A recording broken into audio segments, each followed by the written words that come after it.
Hello again, folks. It's nice to see you one more time before the year is over. And speaking of the year being over, somehow my thoughts turned towards good old Duke Nukem. Why is that? Well, because as a character, he's a bit of a walking anachronism. You know, on one hand, he's an iconic game character from the 90s. On the other hand, he's kind of obsolete in today's age, and people often say that a character and a game like this one could probably be impossible to make nowadays, although I'm not quite sure about this. So, specifically, my thoughts are turning towards Duke's origins. Who created him? How was he created? Where did he come from?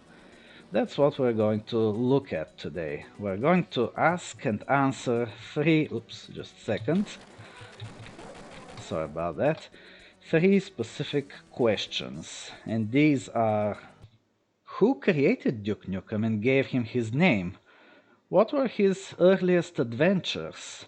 And curiously, is it true that he was once trapped in ice on a faraway planet and was rescued by a little weird alien that just happened to be in the area by accident?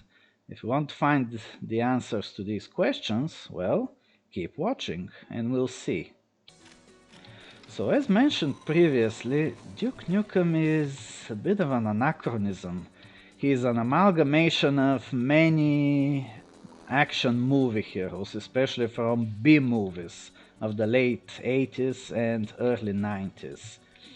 I'm starting this story with Duke Nukem 3D because for most people that was their introduction to this character and the series as a whole.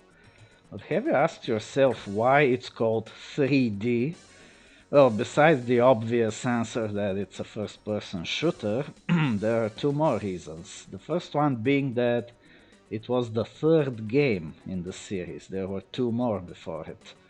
And the second one being that the previous two games were platformers. In other words, they were two-dimensional, whereas this is 3D, or at least it creates a very good illusion of 3D. I'm not going to get into the whole 3D versus 2.5D argument. You've probably heard that this game is in many ways quite different from its predecessors. In fact, some would say it's quite detached from them. Still, there are some ways in which it's connected to the previous two Duke games. The first one can be found in the story screen. Look at the beginning. A babe, a stogie, and a bottle of Jack. That's what I need right now. Duke mused on his recent defeat of the Rigelatins, or Rigelatins, I'm not sure how it's pronounced. His voice raspy even in his thoughts. After single-handedly saving Earth again, he was ready for a long period of lying the hell down. And no more freaking aliens. So these Rigelatins the screen is referring to are the bad guys from the previous game, Duke Nukem 2. The story of which pretty much ends right before the story of Duke Nukem 3D begins. Another curious connection to the previous games is this little power-up here, the atomic health. Do you know that, oh dear, can't really do anything in peace these days. The atomic health actually appeared in the previous two games. It had somewhat different effects there, but it was present. In this game it gives you 50 health. What it does in the other games we'll see in a second. And last but not least, another connection to the platformer games was the fact that if you had the original release of Duke 3D, these two games were included on the disc for free. And when I say original release, I mean this one, which had only 3 episodes: LA Meltdown, Lunar Apocalypse, and Shrapnel City. Sometime later, 3D Realms released an updated special edition of the game called the Atomic Edition, which added a new fourth episode. However, the previous two games were no longer included on the disc. So yeah, the only way you can get them for free is to get this original disc. Anyway, let's take a look at the history of how the character of Duke was created. So I'll actually retell the story the way Scott Miller, one of the founders of Apogee Software, told it. I've slightly redacted it to make it more concise, and here's what he says. Duke Nukem was named by Todd Riplogle, who was trying to come up with an idea for his fourth game for Apogee. He uploaded to me a short graphics demo that had this crude person jumping around. Todd's name for the game was something like Metal Future, though that wasn't it exactly. I can't remember the exact name. I asked him if he had a character name, and he said Duke Nukem. I immediately loved the name and told them that that should be the game's name. I also defined the character for Todd based on what I thought the name Duke Nukem conveyed. And then I found two other artists to dramatically redraw the character, Jim Norwood and George Broussard. Yes, George used to be a halfway decent artist. So the short answer is that Todd came up with the name, but I tried to make Duke into a cool character and made him the focus of the game. So in a way, Duke had four different fathers. Todd, who came up with the original concept and the name, Scott Miller, who developed the personality of the character, and Jim Norwood and George Broussard, who pretty much created his visual identity, the actual graphics. And this was back in 1991 when the very first Duke Nukem game came out. So here we see the box cover for the original Duke Nukem game from 1991. And something you will probably notice right away is the spelling. Duke Nukem? Nukum? Why is it like this? Well, curiously, originally it was the way we know it, Nukem. But then there was a period of about 1 year or year and a half, I'm not sure, when the spelling was changed to Nukum. And the reason for this was that Apogee were worried about potential copyright infringement. What sort of infringement? Well, if you were, if you grew up in the 90s, you may remember this cartoon show called Captain Planet and the Planeteers. And one of the villains on this show was called, yes, Duke Nukem. This guy. He was some kind of radioactive mutant, and what he usually did in the show was, well, trying to spread radioactive pollution, cause nuclear power plants to melt down, stuff like that. He was a very dangerous adversary of the good guys. And also, he was supposedly a mad scientist before becoming a mutant, so other villains sometimes address him as Dr. Nukem.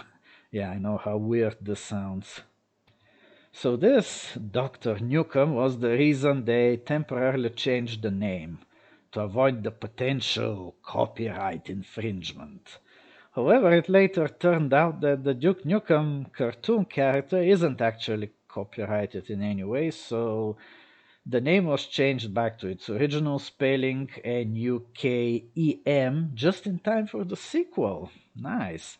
Although there are some old Apogee games where the character is mentioned with the alternative spelling.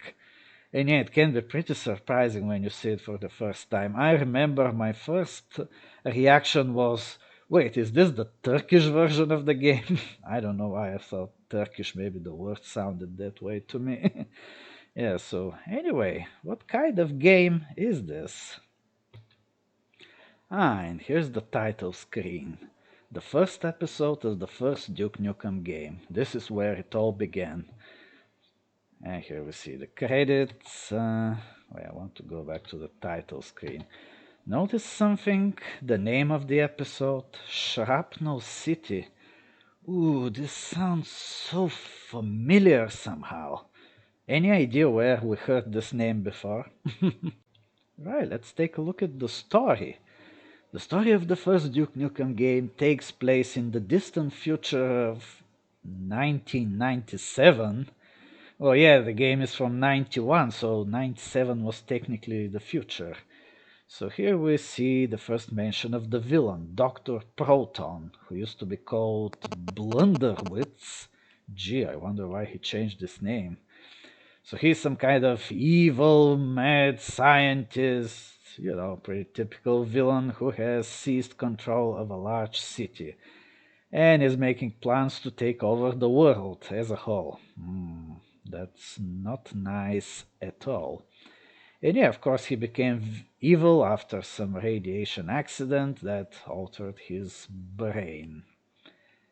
Yeah, like I said, a pretty typical villain story, almost like something taken out of a comic book.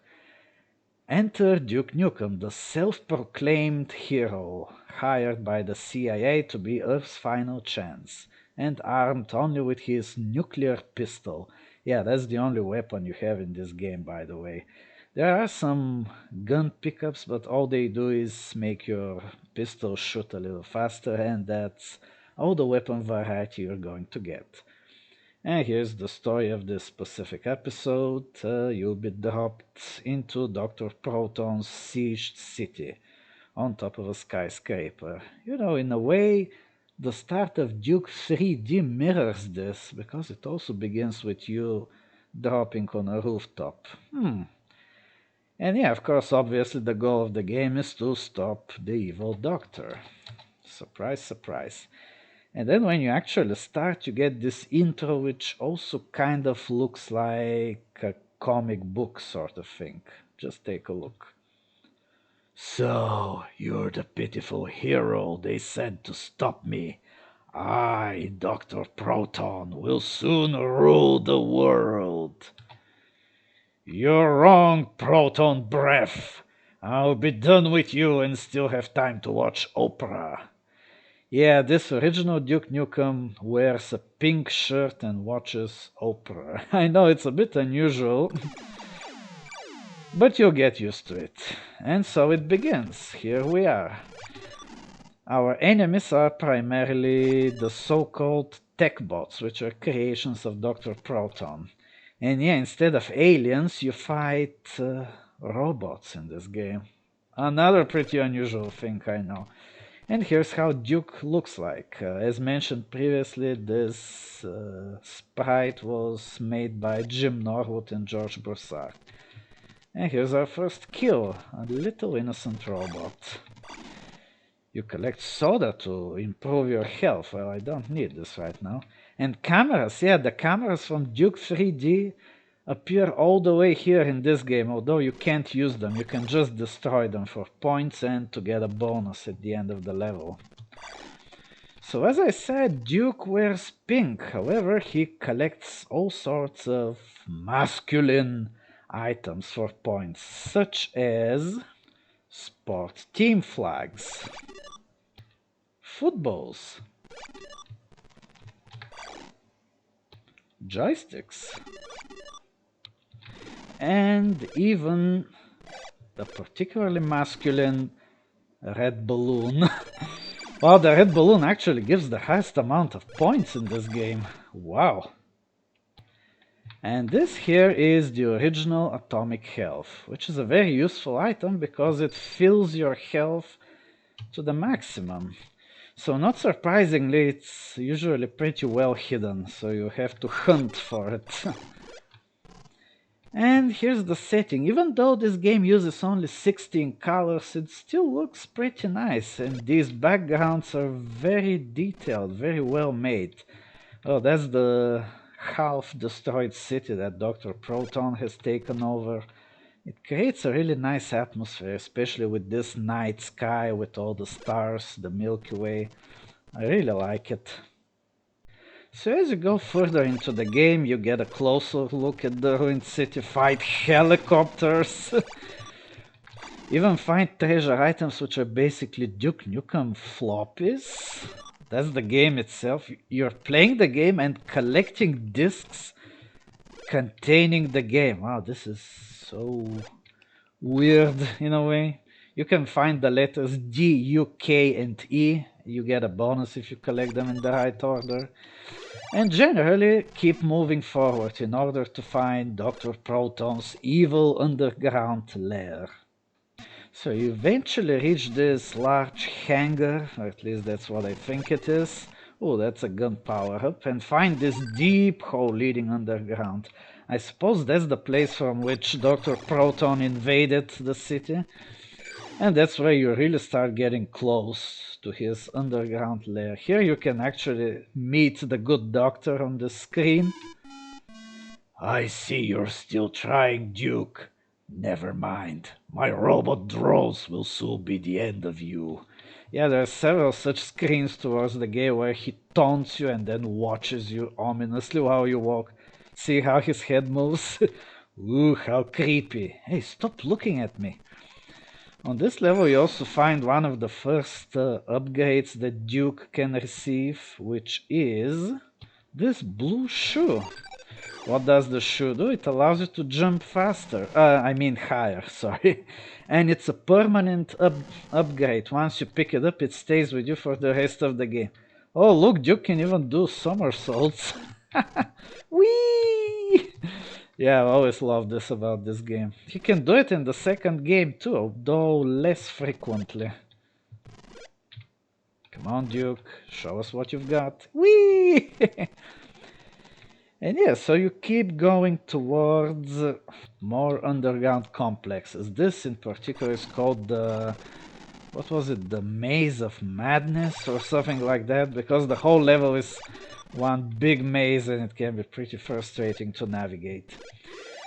Anyway, that's how the game carries on. You pass various levels, eventually reach Dr. Proton's Bubble City. Wait, actually, there is a way to show you what the Bubble City looks like from the outside. Give me a sec. Why bother, Duke? Not even Commander Keen could survive the perils of my mercury mines. Yeah, there's a Commander Keen reference here. So the mercury mines are a very interesting level. First of all, here you find the grappling hook, which is a really cool upgrade that allows you to hang on these walls and even climb on top of them. And here in the distance, in what is one of my favorite backgrounds, you see the actual Bubble City. Oh, I really love this image. Like, it's this big cave, there is some lava closer to the lower end of the screen. There's the city in the distance. And above it, there's this hole in the ceiling through which you can see the distant stars. Perfect composition. I really like it. So anyway, eventually you reach this city, you fight Dr. Proton, but he escapes. Yeah, villains often do that. They don't fight fair, they escape. And where does he escape? Well, remember, this is something like a comic book villain, so think like a comic book villain. Where would he escape? Well, to the moon, of course. Where else? And so begins episode 2, Mission Moonbase. And yes, that's the actual first time that Duke goes to the moon, not Lunar Apocalypse in Duke Nukem 3D. And once again we get this lovely exchange between the hero and the villain. So, Duke, you managed to find my secret moon base. My tech bots will soon be the end of you. Your tech bots were beaten on Earth, and I'll defeat them here. Your terror will soon end. And that's where you start your journey on the moon. And Duke is somehow able to breathe here on the moon's surface. Although, of course, it's possible this area is under some kind of dome. I'm not sure. It's never properly explained, so I can't really say. Another nice background, by the way, with the Earth visible. And yeah, really nice. The artists did a good job, and keep in mind they only had 16 colors to work with. This is called EGA mode. That's what Commander Keen runs in. Oh, and by the way, oh, actually, I thought this was an area you can get soft lock, but they actually added an elevator at some point. Good, because Perhaps I've played some older version of this level where you could get soft locked in that little hole. Anyway, eventually you defeat Dr. Proton on the moon as well, so where does he run away to next? Again, try to think like a comic book villain. Where would you go if both the Earth and the moon are not safe for you? Mars? No, too predictable. Same goes for Venus, Pluto, and other planets. Where would he go? That's right, folks. He goes to the future with a time machine. Yeah, that's why the third and final episode of the game is called Trapped in the Future. Yeah, it may seem like a pretty surprising move, but actually, episode 1 kind of foreshadows the existence of a time machine, so if you were paying attention, you wouldn't be so surprised. Remember that maze of madness I showed you? Somewhere in it is something like a non-working time machine prototype, and I think that was deliberately put there as foreshadowing. Anyway, Dr. Proton escapes to the distant future. It's never specified when exactly, so Duke has no choice but to follow him, of course. Now that I've warped to Earth's future, Duke the Fluke cannot stop me. I need to find Dr. Proton's time machine or Earth is doomed! And indeed, on the first level of this game, you have to find the time machine. That's why you're in this ruined building in the ruined city. But of course, eventually you find it. Ah, there it is. So we use the time machine without reading any instruction manual or anything and find ourselves in the future. And it looks pretty nice. Look at this shining futuristic city. This one in particular is on the surface. Well, there's also an underground city. Yeah, this one. So yeah, some pretty impressive backgrounds again. This one is quite beautiful. And yeah, obviously it's an underground city of some sort. Wow, the future is amazing. I wonder what the housing prices are like. And eventually the episode culminates with flying cities in the sky. Quite impressive. So as you can see, these older games really lean more heavily into the science fiction side of things, whereas the more modern Duke games are more about the action, the violence. Yeah, it looks totally like those old sci-fi movies or comic books. Yeah, I mentioned them a lot because much about this game's presentation kind of reminds me of a comic book. And so Duke eventually finds and defeats Dr. Proton and becomes a hero of all humanity. Yeah, a real hero. And then he enjoys about 1 year of rest before going into action again. But wait, before the events of Duke Nukem 2, something else happens. Duke is involved in an encounter with another game character. Do you know what it is? Stay tuned and you'll find out. So, at the beginning, I mentioned something about Duke Nukem getting frozen in ice and being saved by some alien. Yeah, this occurred somewhere in the interim between Duke Nukem 1 and 2, and it happened in another game by Todd Replogle, which is called Cosmos Cosmic Adventure, another Apogee classic, using an engine pretty similar to Duke Nukem's, and it has pretty similar graphics and gameplay too. By the way, the text on this cover is so wrong. The game takes place on an alien planet, not on Earth. I don't know who wrote this, but it's not very accurate. At any rate, you're not saving the world this time. It's a very personal story. Cosmo is basically trying to find his parents and get out of a very nasty, hostile alien planet. However, it's a very long journey, so you will pass through all sorts of mountains, caves, frozen wastelands, even some weird factories. Yeah, it's 3 episodes, just like the original Duke Nukem. In fact, let's take a quick look at it. Ah, here it is. It even has music. The title screen also gives its name as Forbidden Planet. And it's the episodes don't have names, so it's just called Adventure 1 of 3. We see some familiar names here on this credit screen, including Bobby Prince. Yeah, he made the music for this game. Yeah, the same Bobby Prince who made the music for Doom. So yeah, it's a pretty basic platformer, although it does have one peculiarity. And this peculiarity is that you can attach to walls with your suction cups. Oh, this makes gameplay and exploration a bit more different than most other platformers of this age. So anyway, what's the connection with Duke Nukem? Well, he has a very interesting cameo appearance, and that is in the second episode. Okay, so the 7th level of the second episode is this big frozen wasteland. Surely it conceals a lot of secrets, huh?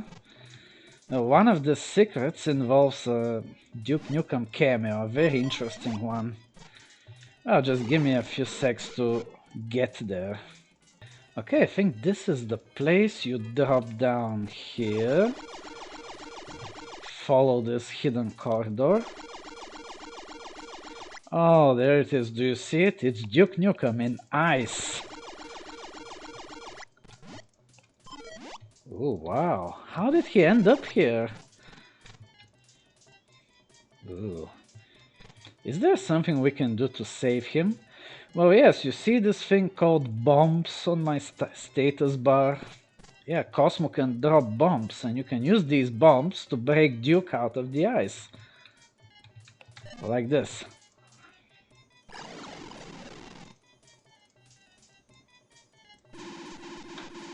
Yikes! Who are you?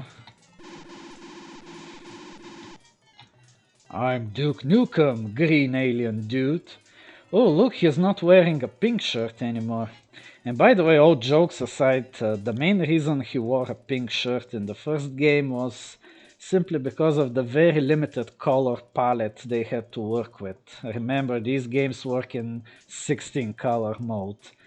Well, here they were able to give him a cyan shirt, which, yeah, looks a bit better.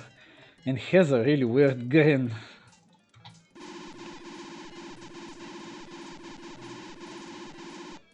Until you rescued me, I was stopped cold by an alien invasion force. Yes, stopped cold is precisely the right way to describe it. Wow, can you help rescue my parents? Sorry, kid, I've got to save the galaxy. As usual. But I can give you something that will help you out. You'll see what it is when the conversation ends. Thanks, Mr. Nukem, and good luck on your mission. Ah, that's Dr. Nukem too. Oh wait, that's the cartoon guy.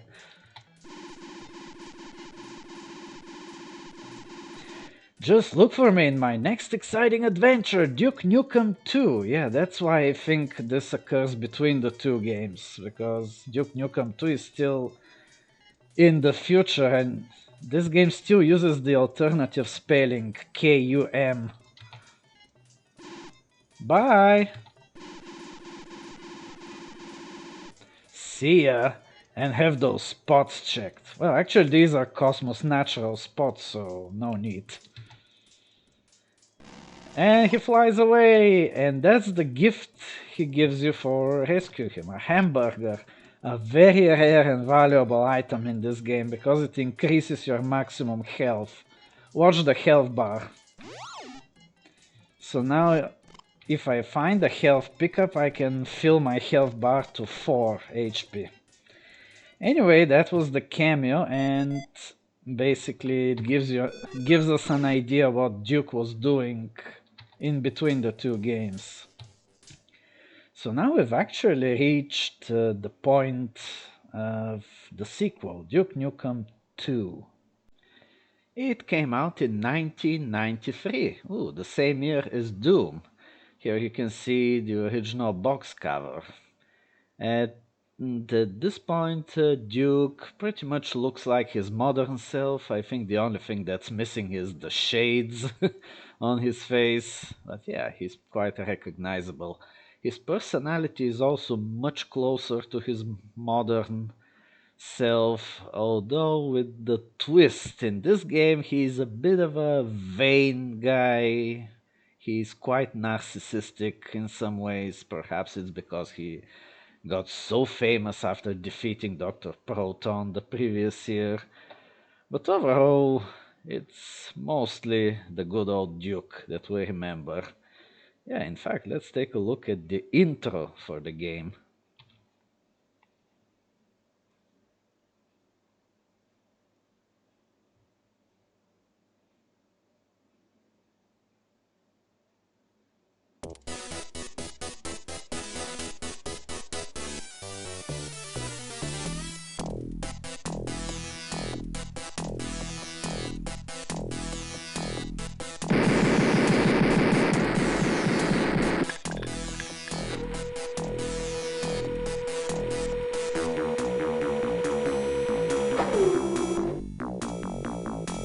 I am back.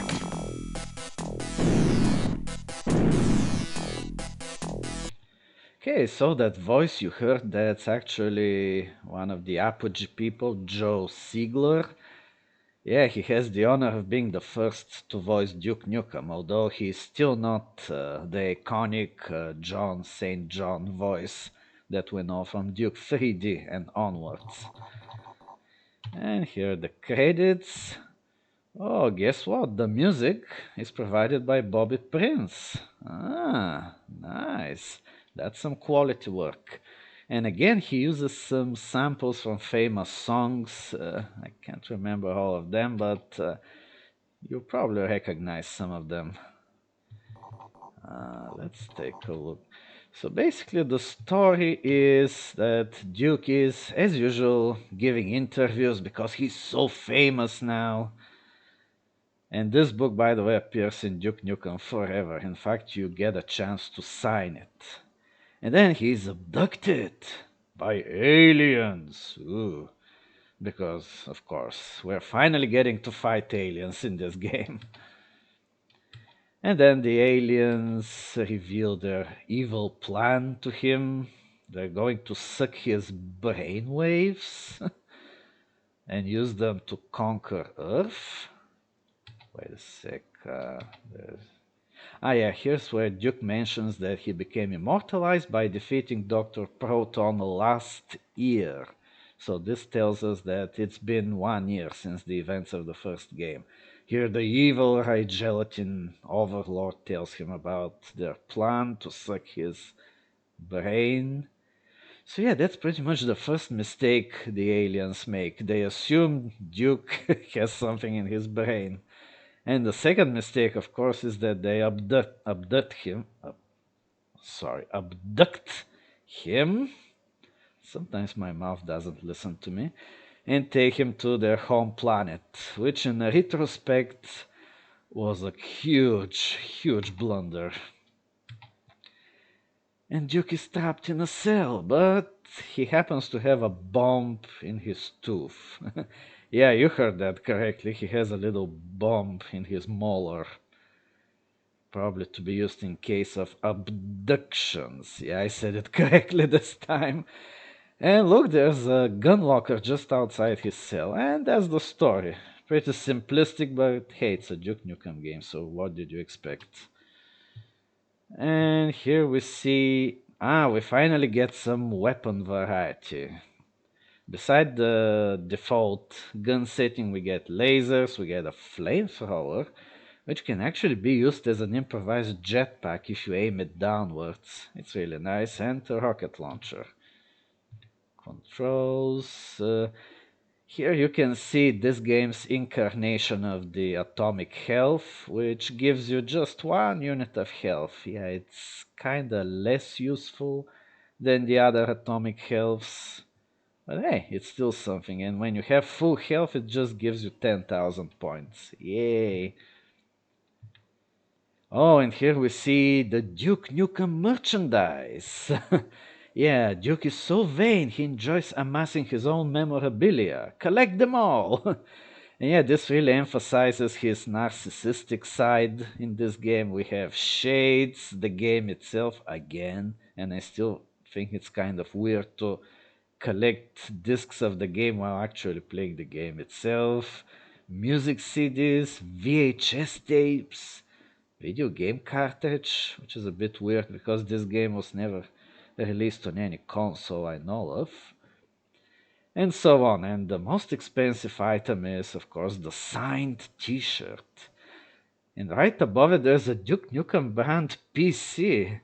Wow, 66 megahertz processor, such power. I wonder if it can play Duke Nukem forever. Anyway, let's see a quick taste of what this game is like. So it's divided into 4 episodes. The music may be a bit loud, sorry about that. And the first one, we break out of prison, yay! And we're ready to kick butt. Once again we have cameras, though they're still just a destructible thing. Wait a sec. Music is a bit too loud, so I should probably turn it off. Sorry, but there is no volume control in these old games. So you face all sorts of enemies, like blue soldiers, robots, strange aliens. We may even see the predecessor of the Protozoid Slimer from Duke 3D. Ow.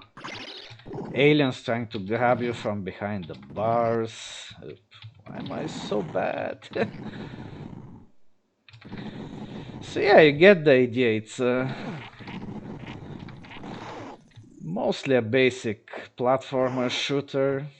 Oh, these turrets, they look almost like the ones from Duke 3D. They're the predecessors. You get rapid fire power-ups, stuff like that. Soda cans again. Though Duke 3D finally moved on to medkits.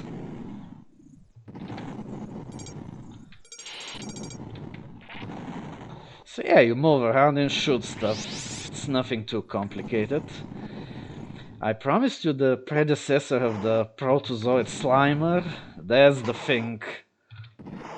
These nasty green slimes. Well, but they don't come out of eggs, they come out of these glass tubes instead. So yeah, you run out of prison, you go through caves, ancient ruins, all sorts of environments. In one level you even get to blow up an entire alien city, which is probably the most destructive thing Duke does in all of his games. And then eventually you find yourself deep underground, and the only way to continue is downward. So the second episode has Duke exploring the deep bowels of the planet. Rigel, Regal, Rigel. I'm still not quite sure about these pronunciations. Yeah, the music may sound familiar. I think Bobby used some Metallica samples here. Ooh.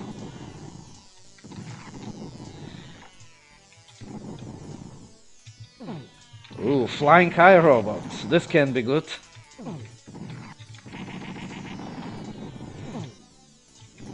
And these annoying mini ships.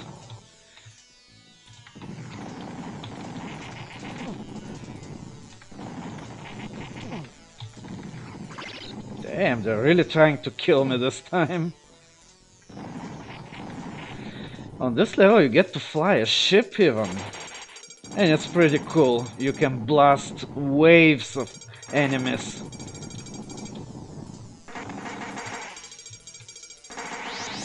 Too bad the ship doesn't appear in Duke 3D. It would have been fun.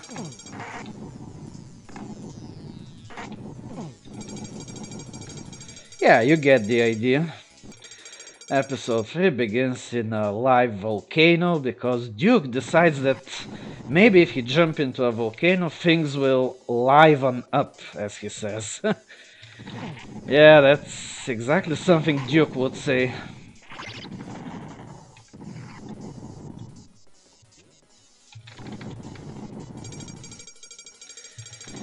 And then eventually he reaches the alien spaceport where he tries to grab a hold onto the alien invasion ship. And that's what it looks like. Oh yeah, you begin the fourth and final episode hanging at the bottom of the alien invasion ship. Your goal, of course, is to get inside the ship, reach the command center, and finally destroy the Ray Gelatin commander. You actually encounter this commander in the previous episodes, but he always escapes after being defeated. In this episode, you finally have to kill him for good. Hopefully. Ooh, a rocket launcher.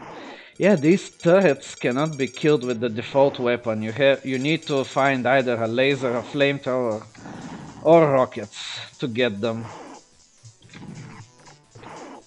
And they can be really hard to hit by the... Ah, got it. So obviously don't fall down on this level or you die instantly. And I'm sure you won't be surprised to learn that Duke eventually wins. He kills the evil Gelatin overlord that we saw in the story section and takes over the ship so that he can return to Earth. Yeah, that's the ending. Sorry about the spoilers. And of course, when he returns to Earth, the only thing Duke wants is to have some rest. But as we know, he won't get any rest because this happens. And so we're back where we started, on this rooftop. The circle is now complete. Duke is back, he has defeated the High Gelatins as the story text mentioned. And his greatest adventure is about to begin. And yeah, greatest adventure, because this was the game that turned him into a superstar. This is the most famous Duke 3D game to this very day. And of course, eventually they released the special Atomic Edition. They started working on a sequel, but that's a whole other story. Pretty dark story as a whole. Even though eventually Duke Nukem Forever was released, it even got a DLC with Dr. Proton in it. I personally wasn't very satisfied by this. Dr. Proton was the original villain, and I think he deserved a bit better than being a secondary villain in a DLC. Anyway, this is where our story ends. So, thank you for joining me on this little historical journey. I hope you learned something new, especially the younger players among you who didn't grow up in this old DOS game era when Duke was still a platformer and wore a pink shirt.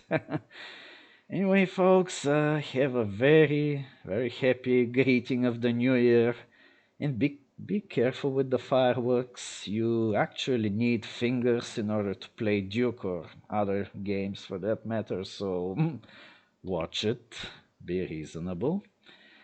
And well, see you next year. Not sure what I'm going to do next, but whatever it is, it should be fun. Well, until then.